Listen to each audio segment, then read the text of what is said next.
So the movie is called Black Christmas. It came out in 1974. It's a slasher film, which is a subgenre in horror, and it deals with sororities. If you know what a sorority is, it's like basically like a clubhouse for girls in a college campus, and they do like outreach programs with the community, but it's also about sisterhood. And but there's always like a sexual tinge to it, you know what I mean? Just like cheerleading or something. So anyway, that's the basis of the movie. And it's very well made. I liked it a lot, and I just realized that I like the way it looks. It really looked good. So the film revolves around this crazy guy who keeps on harassing these girls. He makes these crazy phone calls to the house, and eventually someone gets killed, but they don't know about it. And so there's like a search party going on. People are wondering where this girl is.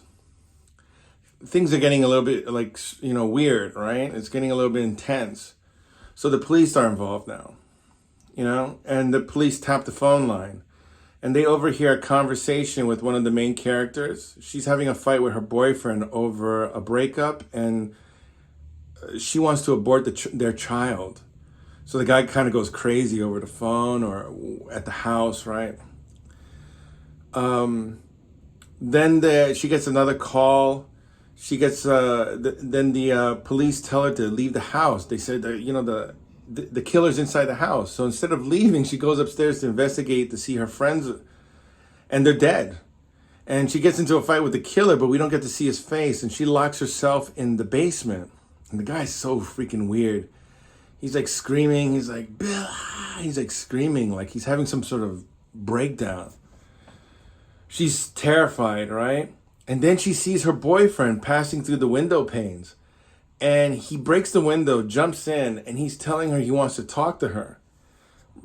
She's, thinking what the viewer is thinking, right? He's the killer. So the police hear a scream when they arrive, and they find out that she killed her boyfriend. At the end of the film, she's in her bedroom, and a doctor and the police are there, and they sedate her and they give her some medication.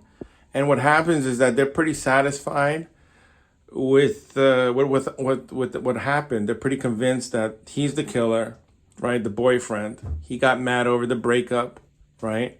And the fact that she wanted to abort the child. But that's not the end of the movie. We find out that the killer's and they'll find the rest of the dead bodies later. Well, anyway, the camera goes up into the attic, and we find the killer is there, right? And so what happens is that the camera kind of pans out from the house, and we see a police officer standing guard at the door, and then we hear a phone ringing inside, and that's when the credits go up and it's just silent. I think that maybe the phone keeps ringing, and I was just like, man, this is it is kind of thought provoking, because it made me think about how there's some cold cases out there, right? Sometimes people die and we don't know why. Right? There's murders and we don't know exactly why. It's kind of a mystery. And that's kind of part of life. So it's kind of thought-provoking, I thought, in a way. And I like the movie. It was a very well made, put together.